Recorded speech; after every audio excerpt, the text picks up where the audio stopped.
പട്ടാമ്പിയിൽ 148.15 gram MDMA പിടികൂടിയ കേസിൽ ഒരാൾ കൂടി അറസ്റ്റിൽ.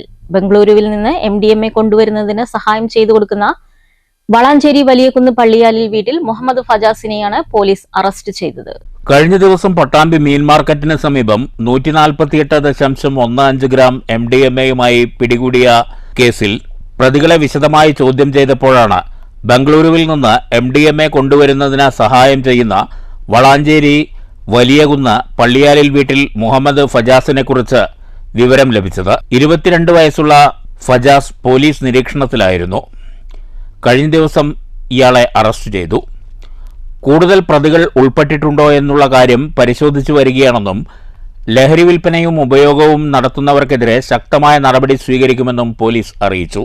ഷൊർണൂർ ഡിവൈഎസ്പി ആർ മനോജ് കുമാറിന്റെ നേതൃത്വത്തിലുള്ള പ്രത്യേക അന്വേഷണ സംഘത്തിലെ അംഗങ്ങളായ Pattambi police inspector PK Padmarajan, SI K Manikandan, probation SI K Sreerag എന്നിവരാണ് പ്രതിയെ അറസ്റ്റ് ചെയ്തത്. കോടതിയിൽ ഹാജരാക്കിയ പ്രതിയെ റിമാൻഡ് ചെയ്തു. News bureau, Pattambi.